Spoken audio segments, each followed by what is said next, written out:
The silence was a weapon, and for 3 days everyone in courtroom 4B thought it was being used against her.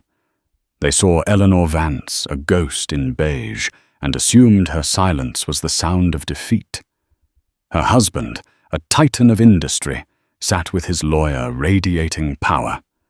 His mistress, polished and perfect, was ready to deliver the final blow. They mistook Eleanor's stillness for weakness, her quiet gaze for surrender. They were about to learn that the most dangerous people aren't the ones who roar. They are the ones who sit and watch and wait for the perfect moment to unleash a storm you never saw coming. The courtroom was Richard Vance's cathedral, and he was its reigning god. Every surface from the polished mahogany of the judge's bench to the scuffed linoleum tiles seemed to reflect his success. He was a man built of sharp angles and expensive tailoring, his silvering hair catching the sterile fluorescent light just so.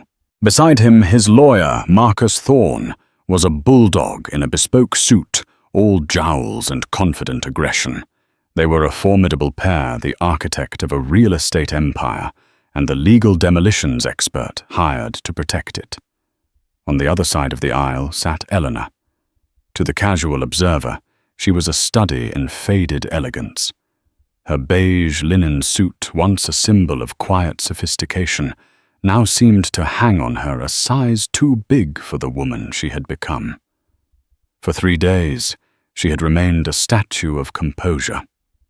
She listened without flinching as Thorne painted a portrait of her as a pampered, clueless housewife who had contributed nothing to Richard's colossal success with Vance sterling properties beyond hosting the occasional dinner party.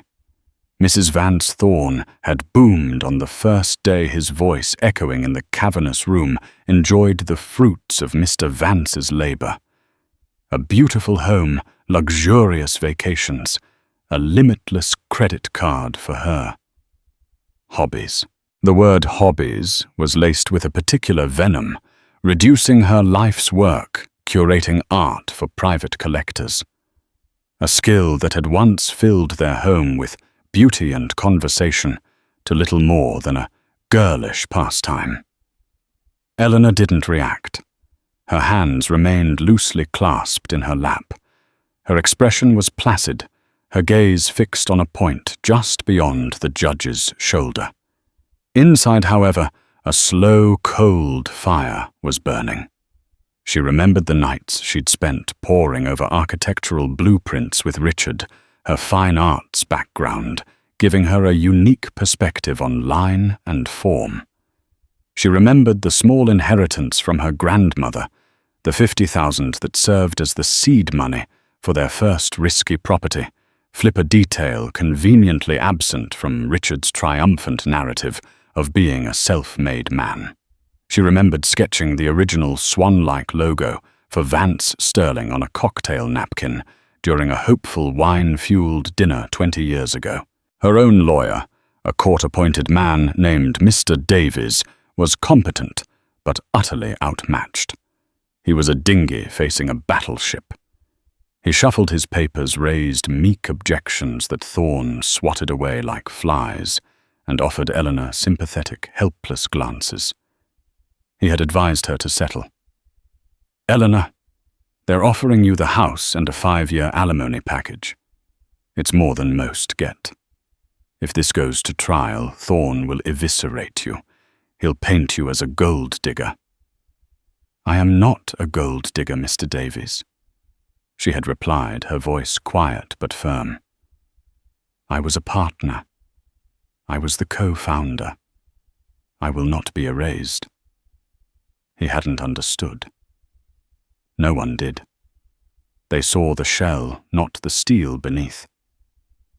The discovery of the affair hadn't been a text message or a lipstick-stained collar.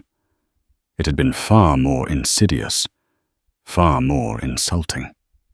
She had been looking for a property survey in Richard's home office when she found a separate set of architectural plans rolled tightly in a cardboard tube.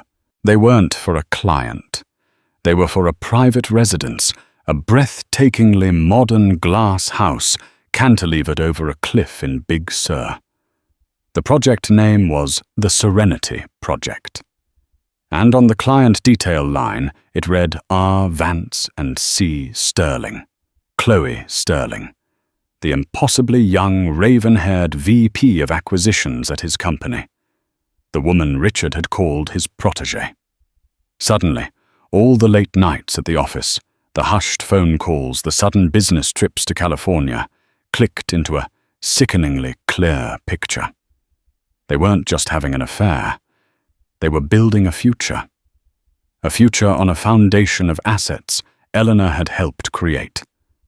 That was the moment the quiet, accommodating Eleanor began to recede, and a new, colder, more calculating version of herself began to form. She didn't scream or throw things. She didn't confront him. She calmly rolled the plans back up, placed them exactly where she found them, and went downstairs to make coffee. She sat at the kitchen island, the heart of the home she had built, and she began to think. Not as a wife, but as a strategist. She knew this day in court was coming, and she knew Richard's ego would be his undoing. He wouldn't just divorce her. He would try to humiliate her, to obliterate her contributions, to leave her with nothing but crumbs from the feast she had helped cook. And that was exactly what she was counting on. So she sat day after day, absorbing the blows. She listened to financial experts testify that her name was on none of the primary corporate accounts. She heard former colleagues of Richard's men she'd had in her home for Christmas speak of his singular vision and drive. Each lie, each calculated omission was a stone. They thought they were burying her with them. They had no idea she was using them to build a foundation of her own. Richard Vance took the stand on the second day, a masterclass in performative charm and subtle arrogance. He was dressed in a dark navy suit that made him look less like a defendant and more like a keynote speaker at a wealth management conference. He smiled warmly at the judge, nodded respectfully at the jury, and completely ignored the woman he had spent 2 decades married to. Marcus Thorne led him through his testimony like a seasoned conductor. The questions were softballs designed to inflate Richard's ego and solidify his narrative. Mr. Vance. Could you tell the court how Vance Sterling Properties began? Richard leaned into the microphone, his voice a smooth, confident baritone. It began with a dream. Marcus. I was a young, hungry broker with a vision for creating not just buildings, but lifestyles. I saved every penny I earned, worked 100-hour weeks. I risked everything I had on my first project. There was no mention of Eleanor's $50,000. It was a detail scrubbed from history. And your wife, Eleanor, what was her role in these early, difficult years? Richard sighed, a theatrical display of weary magnanimity. Eleanor. She was my support system. She made our house a home. I wanted her to be comfortable, to be free from the stress of the business world, so she could pursue her passions. Art gardening, charity luncheons. I was proud to provide that life for her. The narrative was clear. He was the creator, the provider. She was the beneficiary, the kept woman. He spoke of multi-million-dollar deals, closed on golf courses of sleepless nights, spent wrestling with zoning laws of the sheer force of his will that had bent the city's skyline to his ambition. He was Icarus, telling the story of how he built his own sun. Eleanor watched her face a perfect mask of neutrality. She remembered the truth behind the polished lies. The deal closed on the golf course had been salvaged by her when she charmed the investor's wife at a gallery opening, bonding over a shared love for the sculptor Alberto Giacometti. The investor had later told Richard, "Your wife is a class act." She sealed the deal. Richard had simply smiled and accepted the compliment as his own. The sleepless nights were real, but he wasn't alone. She had been beside him brewing coffee at 3 a.m., acting as a sounding board for his frustrations, and often providing the simple, elegant solution his overworked mind had missed. "What if you don't fight the Historical Society on the facade, Richard?" She'd once suggested, looking over a contested blueprint. "What if you embrace it? Make it the centerpiece. It's not a liability. It's the property's soul." That project.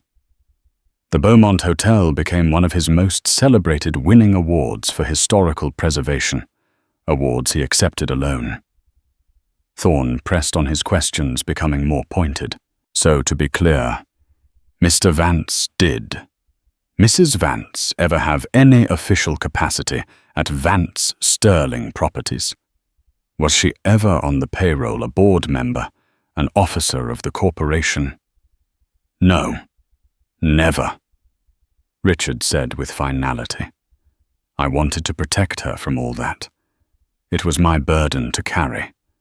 The burden that had bought him a Porsche, a private jet, and a different woman to share his future with." Mr. Davies's cross-examination was painfully inept. He tried to poke holes in Richard's story, but he lacked the information, the killer instinct. "Mr. Vance, isn't it true that your wife often accompanied you to business dinners?" "Of course," Richard smiled. "She was a wonderful hostess, a great asset in a social setting. He'd reduced her to an accessory. And isn't it true her inheritance provided the initial capital for your first joint venture?" Richard's eyes narrowed for a fraction of a second before the mask of charm slipped back on. "Eleanor was very generous with a gift she gave me early in our marriage. I, of course, paid her back tenfold through the lifestyle I provided. It was a gift, not an investment. A gift." He had recategorized her foundational contribution as a quaint little present, like a hand-knitted sweater. With every answer, the hole they were digging for Eleanor grew deeper. The jury, a collection of ordinary people, saw a billionaire and his stay-at-home wife. It was a story as old as time, and it usually ended one way. Richard Vance and Marcus Thorne were sure of their victory. They controlled the narrative, the evidence, the very air in the room. They saw Eleanor's silence not as patience, but as proof of her powerlessness. As Richard stepped down from the stand, he allowed himself a fleeting glance at Eleanor. It was a look of pity and dismissal. He had already moved on. She was just a piece of old business to be tidied up. He turned his attention to the front row, where Chloe Sterling sat offering him a small, triumphant smile. She was next. She was the final nail in Eleanor's coffin. Chloe Sterling moved through the courtroom like a panther. She was all sleek lines, dressed in a form-fitting graphite dress that was both professional and predatory. Her black hair was a sharp, glossy bob, and her crimson lipstick was a slash of defiance. She was the future, and she was there to bury the past. She took the stand, swore the oath with a steady, manicured hand, and looked directly at Marcus Thorne. She never once glanced at Eleanor. To her, Eleanor was irrelevant, a relic. Thorne's questioning began, gently establishing her credentials. "Ms. Sterling, you are the Vice President of Acquisitions at Vance Sterling Properties." "I am," she said, her voice crisp and confident. "And in your 5 years with the company, you've overseen its most profitable expansion phase, correct?" "That's correct. We've moved into international markets, securing over $2 billion in new development projects." She was impressive, and she knew it. The jury was paying attention. This was a woman of substance, a peer to the great Richard Vance. Then Thorne turned to the heart of the matter. "Ms. Sterling, you worked closely with Mr. Vance. Can you describe his creative process? His vision. Chloe leaned forward, her expression turning reverent. Richard is a visionary, but a vision needs a muse, a collaborator. He thinks in broad, brilliant strokes, and I help him connect the dots. We have a synergy.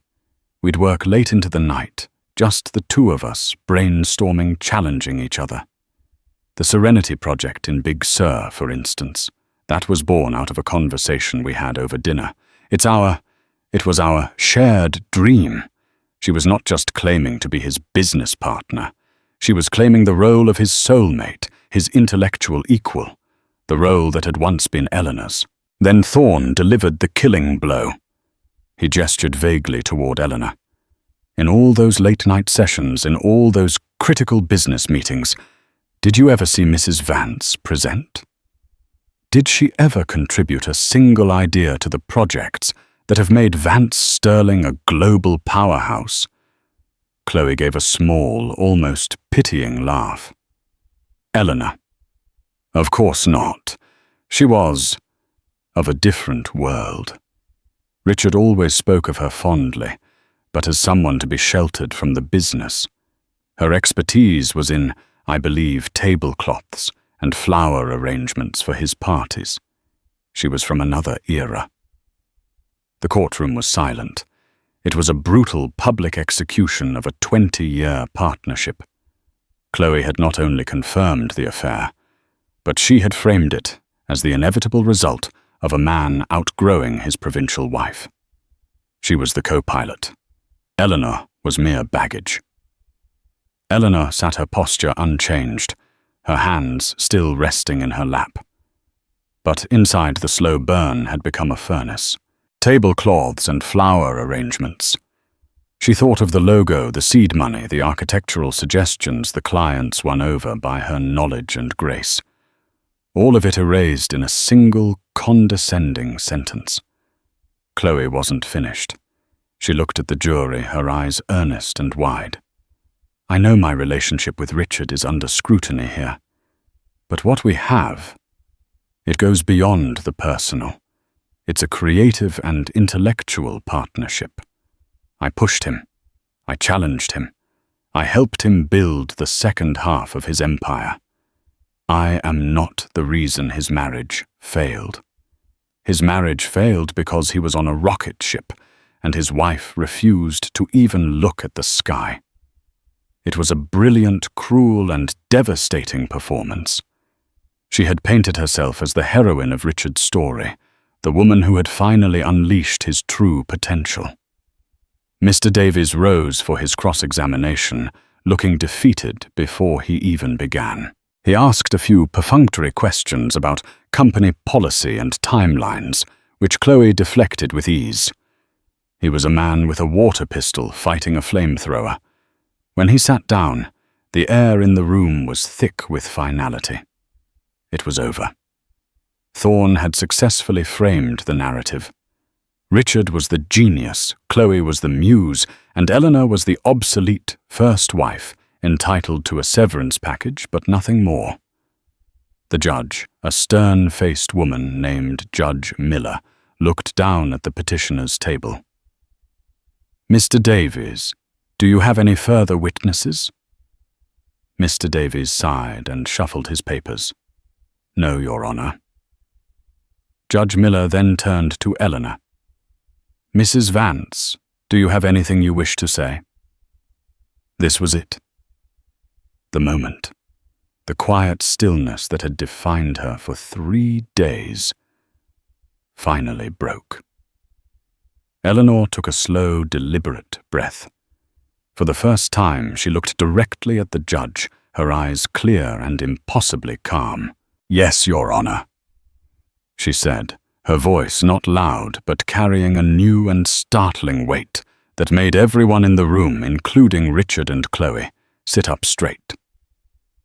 There has been a change. Judge Miller raised an eyebrow. A change in what Mrs. Vance, Eleanor's gaze, swept past her stunned husband, past his smug mistress, and landed on the heavy oak doors at the back of the courtroom. A change in counsel. Eleanor announced her voice as clear as a bell.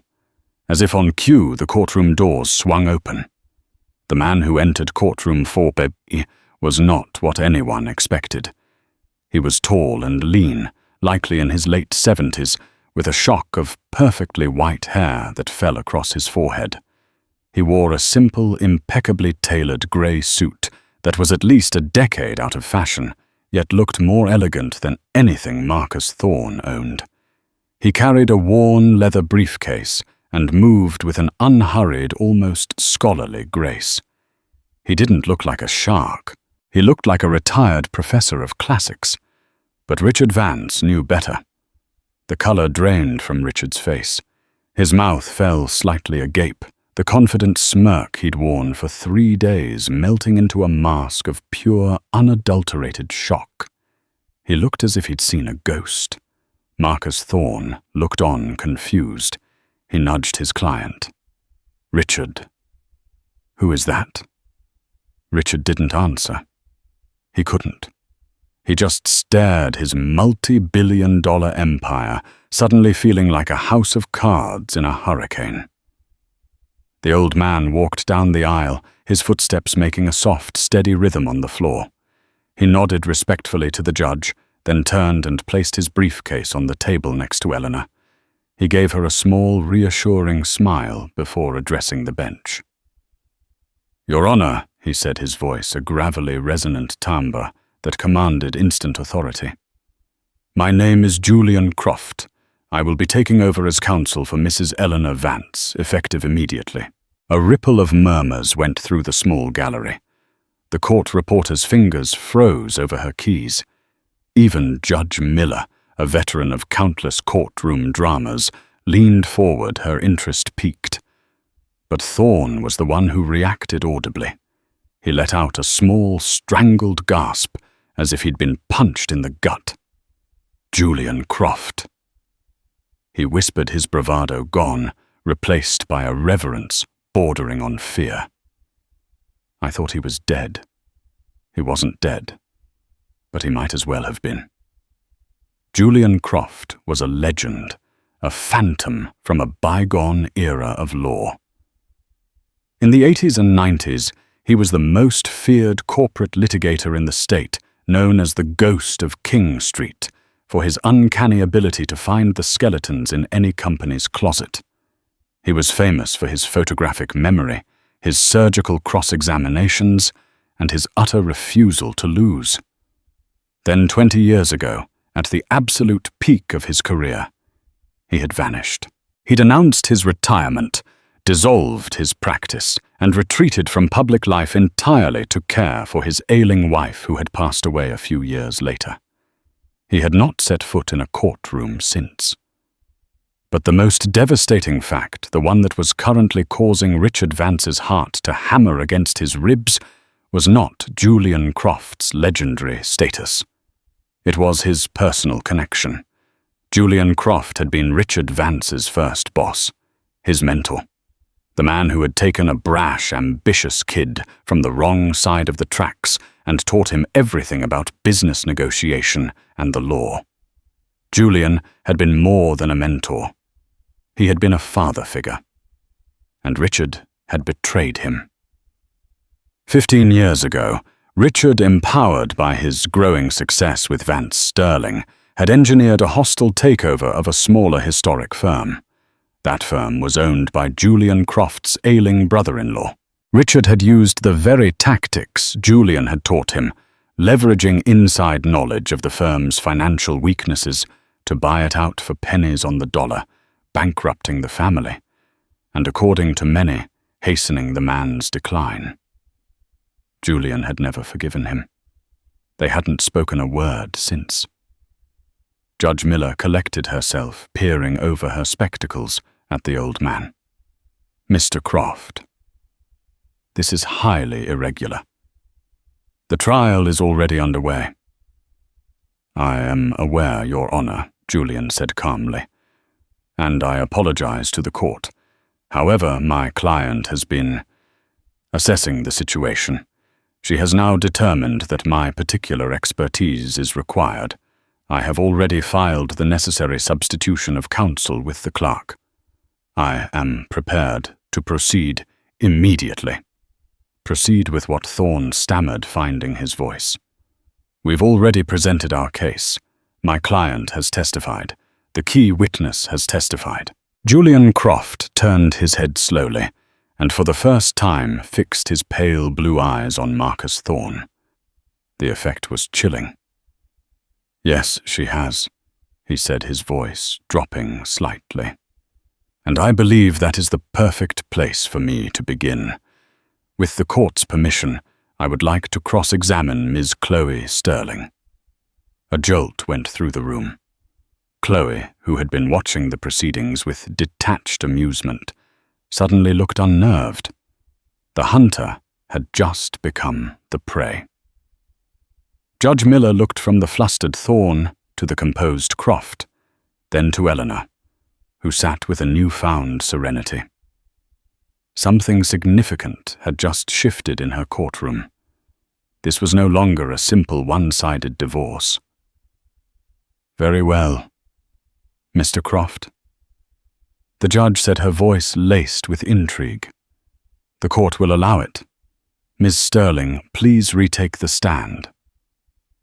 Chloe walked back to the witness box, her confident stride now a little less certain. Julian Croft approached not with Thorne's aggressive posture, but with the quiet demeanor of a scholar. He had no notes. He simply stood before her, his hands clasped behind his back. Richard Vance watched his face ashen. He knew what Julian was capable of. He had seen him dismantle men far more powerful than Chloe Sterling. He wasn't just a lawyer. He was an archaeologist of lies, and he always found the bones.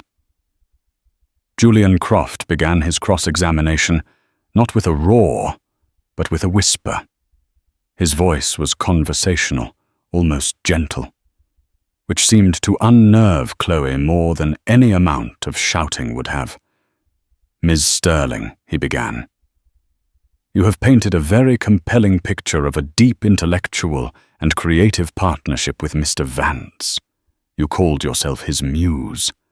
I did, Chloe said, lifting her chin, attempting to regain her composure. That's what I was. What I am. A muse, Julian repeated, savoring the word. A source of artistic inspiration. So let's talk about inspiration. You mentioned the Serenity Project in Big Sur. A shared dream, I believe you called it. Yes. It was born from our shared vision of seamless indoor-outdoor living. Fascinating, Julian said, his eyes twinkling. He took a step closer. Were you aware that the core design concept for that house, a glass structure cantilevered over a cliff to mimic a bird in flight, was a central feature of Mrs. Vance's graduate thesis in architectural history, submitted to Columbia University in 1998. Chloe's confident expression faltered. I don't know anything about that. You don't? Julian's voice was still soft, but it now held a razor's edge. That's strange, because Richard Vance certainly did. He was in attendance when she presented it. He called it brilliant and ahead of its time. Your Honor, he said, turning to the bench, I would like to enter into evidence Exhibit D, a certified copy of Eleanor Vance's thesis, Living on the Edge, the Aesthetics of Cantilevered Architecture. A clerk handed the document to a visibly stunned Chloe. On page 47 was a detailed sketch, a precursor to the Big Sur house, unmistakable in its form and philosophy. The shared dream was not hers and Richard's. It was Eleanor's.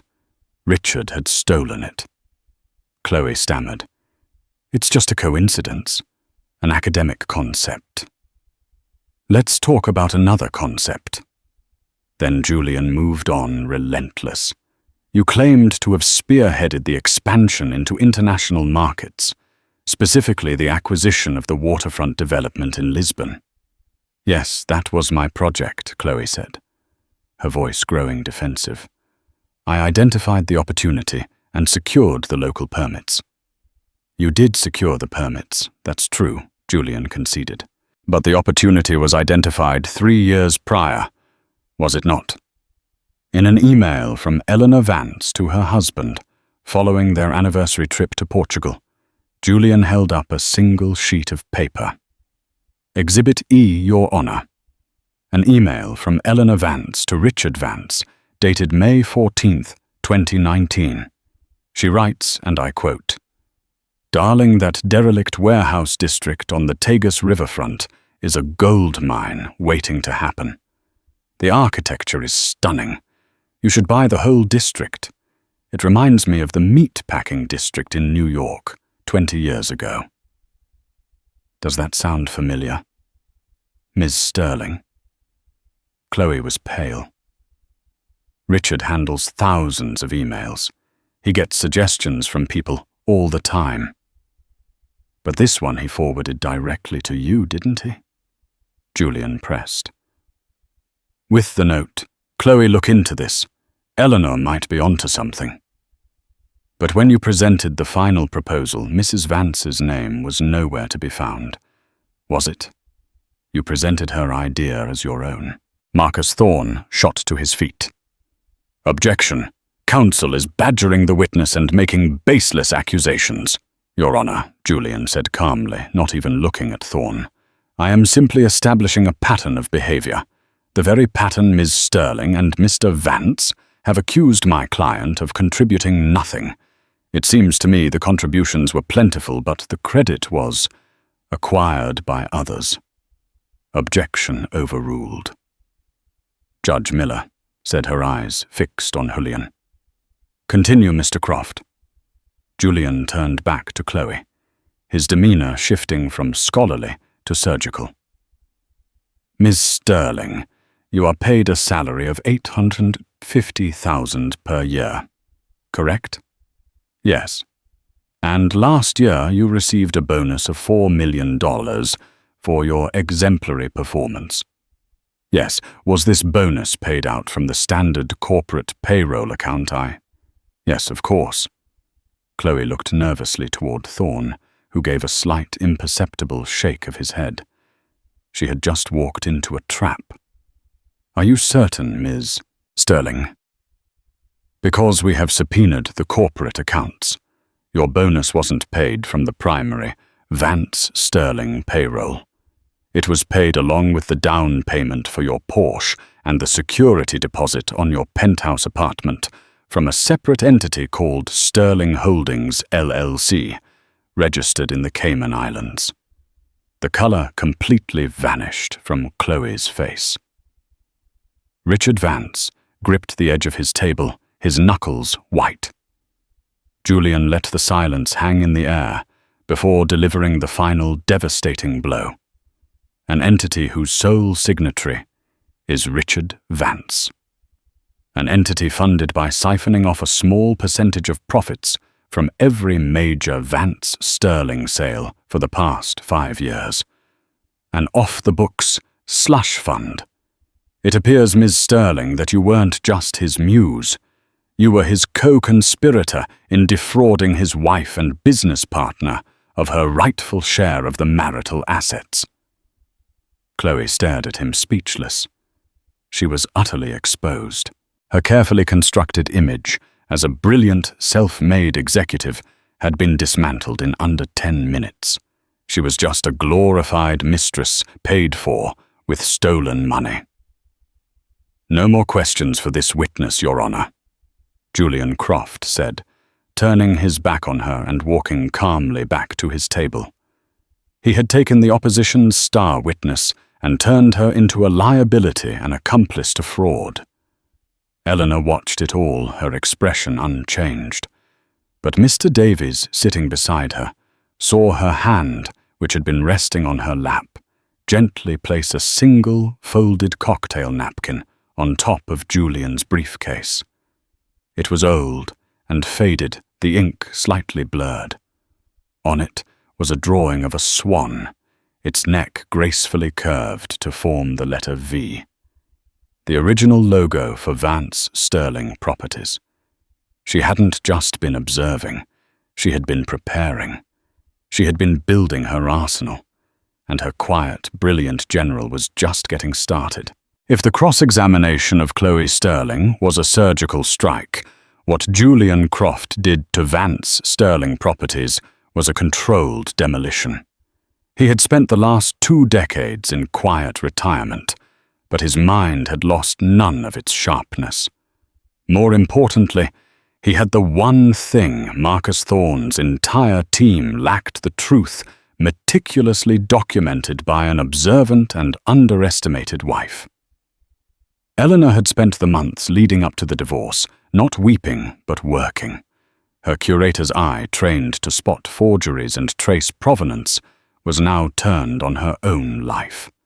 She combed through 20 years of household records, forgotten photo albums, old day planners, and dusty boxes in the attic. She wasn't just looking for evidence of infidelity. She was excavating her own history, a history Richard had tried to bury. Julian now laid that history bare for the court to see. His first move was to dismantle the myth of the self-made man. He called to the stand a mousy, balding man in his late 60s named Albert Finch. He was the retired bank manager who had handled Eleanor's inheritance after her grandmother passed. Mr. Finch Julian asked, his tone respectful.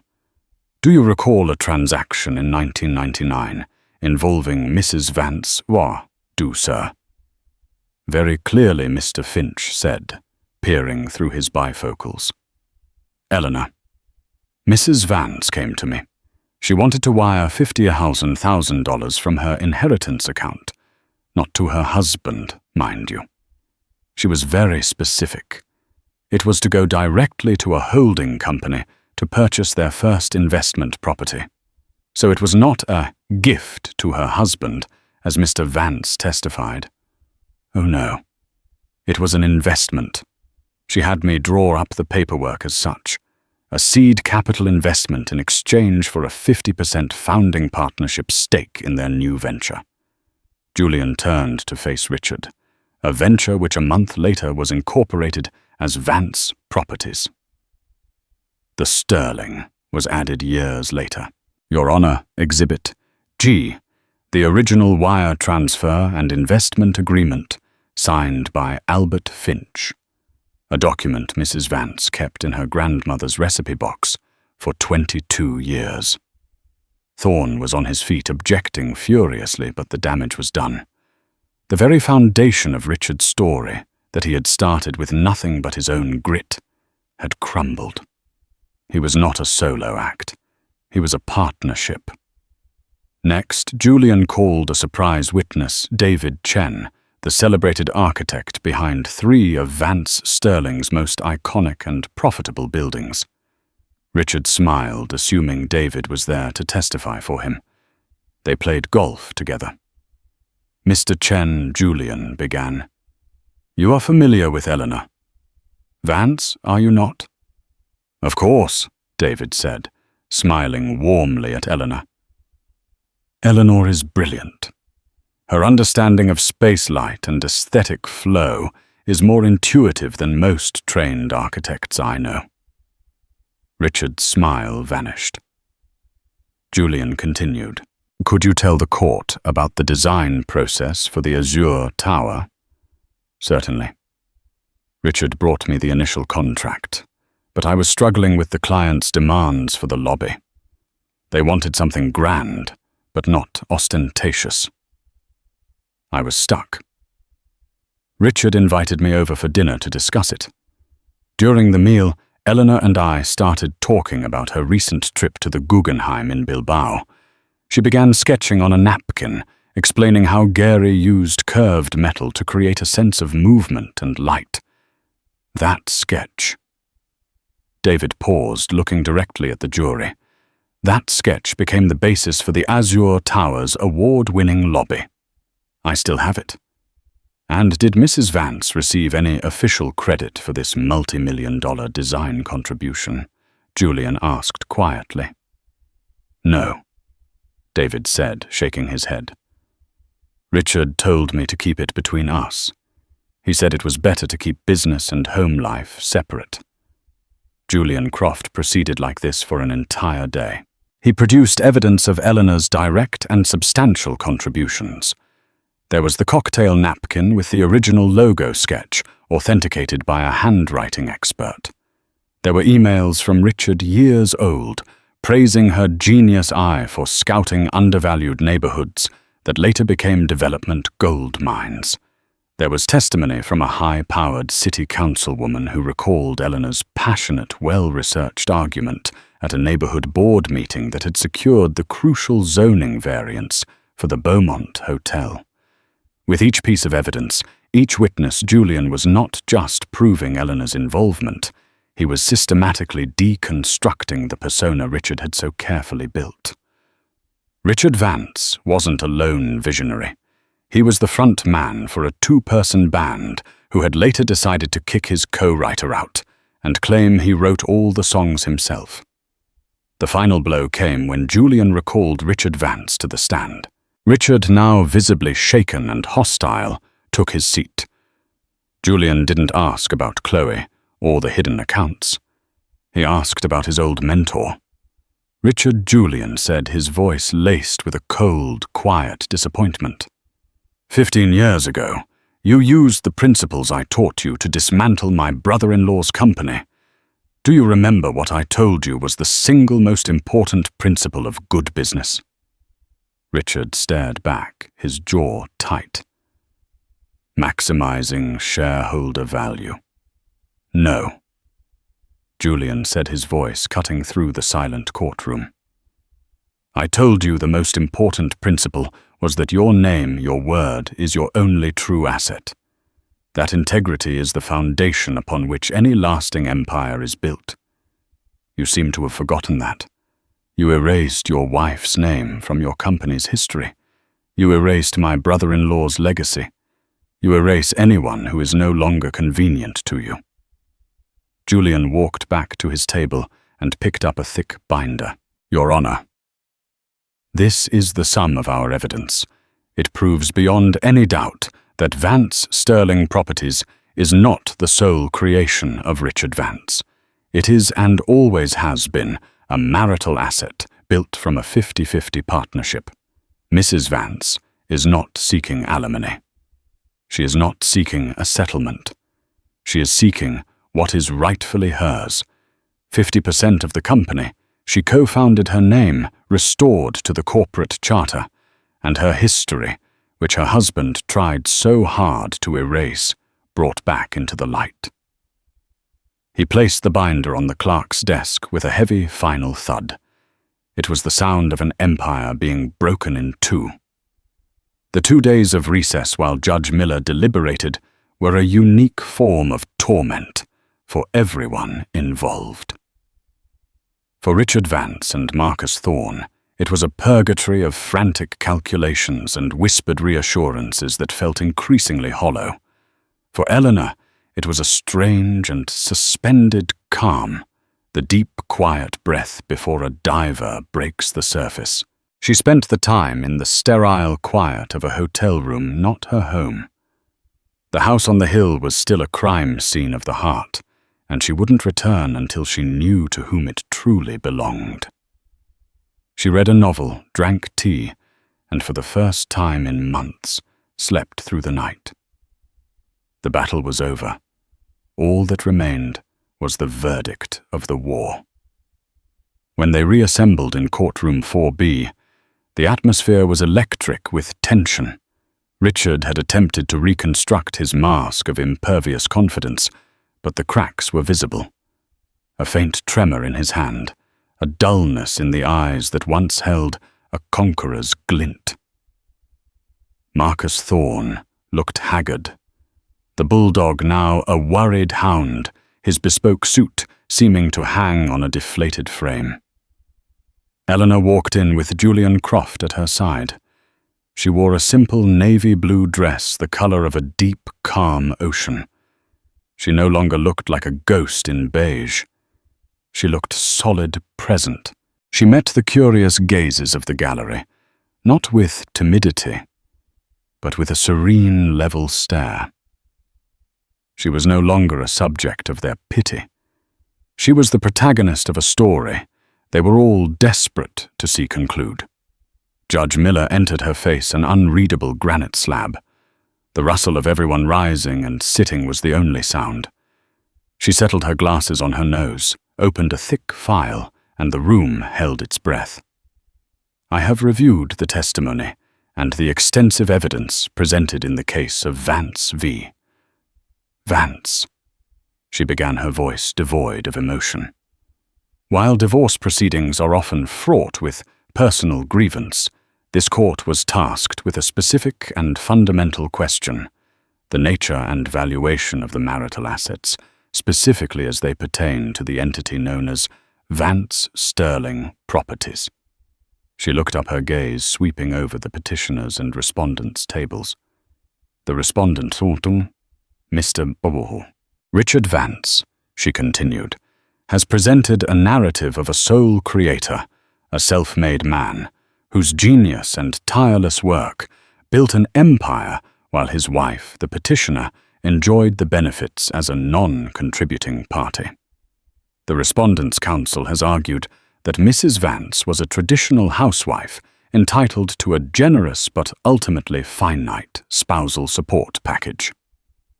Judge Miller paused, taking a sip of water. The silence stretched thin and taut.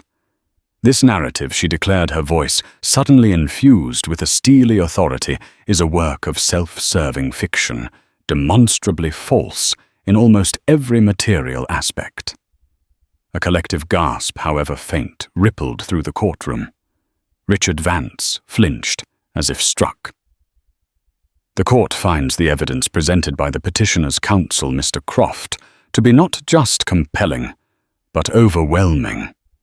A partnership in a marriage of this length is not defined solely by names on a corporate charter or a position on a payroll. It is a complex ecosystem of mutual support, shared risk, and collaborative creation. The evidence shows without a shadow of a doubt that Eleanor Vance was not a passive beneficiary, but an active and essential co-founder of the enterprise at the heart of this dispute. She began to list the points, each one a hammer blow to Richard's crumbling facade. The court recognizes Exhibit G, the authenticated investment agreement, proving Mrs. Vance's initial $50,000 was not a gift, but foundational seed capital. The court recognizes the testimony of Mr. David Chen, which established Mrs. Vance's direct, uncredited, and business-altering creative contributions. The court recognizes the pattern established through emails and witness testimony of Mrs. Vance identifying key real estate opportunities which her husband and his associates later claimed as their own discoveries. She fixed her gaze on Richard. Furthermore, the court finds Mr. Vance's establishment of the Sterling Holdings LLC entity to be a deliberate and fraudulent attempt to conceal marital assets and defraud the petitioner of her rightful share. It speaks to a profound breach of the fiduciary duty one spouse owes another. The judge then turned a page, her tone becoming colder still. Mr. Vance did not just try to deny his wife a fair financial settlement. The evidence suggests a systematic, years-long campaign to erase her from their shared history, to take her ideas, her insights, and her foundational support and repackage them as his own solitary genius. That is an act of profound personal and professional betrayal that this court will not reward. Eleanor closed her eyes. It was one thing to know the truth yourself. It was another entirely to hear it validated, to have your stolen history given back to you with the full authority of the law. A single tear escaped, tracing a path down her cheek. It wasn't a tear of sadness, but of vindication, a quiet baptism into her new life. Therefore, Judge Miller concluded, her voice ringing with finality. It is the judgment of this court that the entity Vance Sterling Properties is a marital asset in its entirety. The court orders the immediate dissolution of the current corporate structure. The assets are to be divided exactly in half, 50% to the petitioner Eleanor Vance, 50% to the respondent Richard Vance. This includes all property's liquid assets and all funds held in offshore accounts. She wasn't finished. Furthermore, to right the historical record, the court orders that any future entity arising from these assets must legally and permanently recognize Eleanor Vance as a co-founder. Her name will be restored. The court will not allow her erasure to stand. It was over. Richard sat utterly still, the color of ash. He stared at his hands on the table. The hands that had built and signed and bullied his way to the top, as if he no longer recognized them. Beside him, Marcus Thorne quietly packed his briefcase, the picture of a man who had brought a cannon to a gunfight, only to find his opponent had a nuclear weapon. As the judge adjourned and the room erupted in muted chaos, Eleanor remained seated, taking a slow, deep breath. Julian Croft placed a gentle hand on her shoulder. "It's done, Eleanor," he said softly. She nodded, wiping the single tear from her cheek with the back of her finger. She felt light. The crushing weight of 20 years of being minimized, of being made to feel small, had been lifted. She stood up and turned to leave. As she reached the aisle, a voice, raw and desperate, cut through the din. "Ellie." It was Richard. He had stumbled over to her, his face a ruin of disbelief and panic. His eyes, for the first time in years, held no artifice. They were just the eyes of a terrified man who had lost everything. "Ellie, we can't." "This isn't right," he stammered, reaching for her arm. Eleanor took a step back, avoiding his touch. She looked at him, truly, looked at him, and saw a stranger. The charismatic titan was gone, replaced by a hollow man. "It's not the money, is it, Richard?" she asked, her voice calm and even, carrying only in the small space between them. "You could lose half your money and build it back again." "That's not what you're afraid of." He stared at her, confused. "What are you talking about?" "You lost the story," she explained, her voice gaining a quiet strength. "Your story. The myth of the great Richard Vance, the solo genius who did it all himself. That's what Julian took from you today. He didn't take your money. He took your lie. And it was the only thing you had left. We can appeal. We can fix this," he pleaded. Eleanor gave a small, sad shake of her head. "No, Richard. You can't. You didn't just lie to the court. You lied to me. You lied to yourself for so long you forgot what the truth was. You didn't just try to steal our company. You tried to steal our history. And you can't have it back." With that, she turned and walked away. She didn't look back.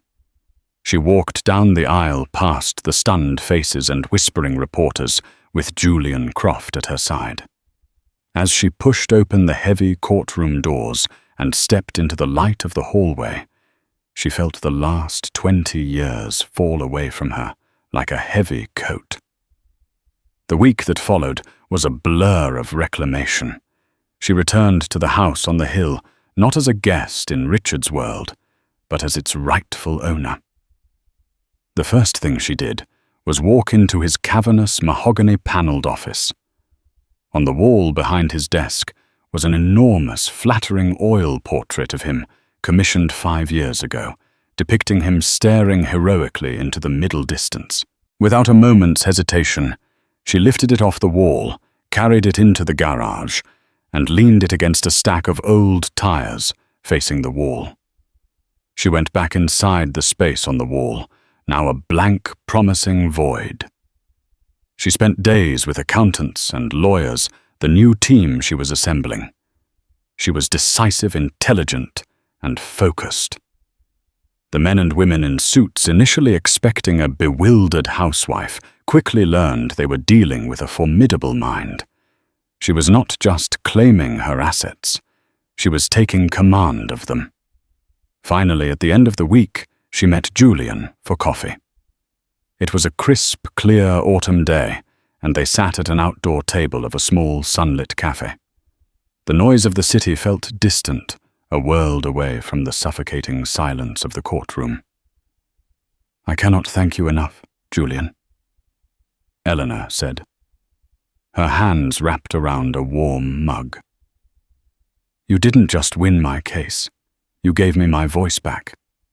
Julian smiled, his old eyes crinkling at the corners. "Your voice was always there, Eleanor. It was just quiet. Sometimes a quiet voice speaks the most profound truths. I simply provided the amplification." He looked at her, a genuine pride in his expression. "I confess I took this case for reasons of old business, for my brother-in-law. But I finished it for you, seeing you in that courtroom, seeing the strength you held in your stillness. It was a privilege. Still," she said, "I owe you more than I can say." "Then pay me back by doing something brilliant with what you've won," he challenged gently. He nodded toward a leather-bound notebook on the table beside her. "What's next for the co-founder of one of the city's largest real estate empires?" Eleanor opened the book. It was filled with sketches, notes, and ideas.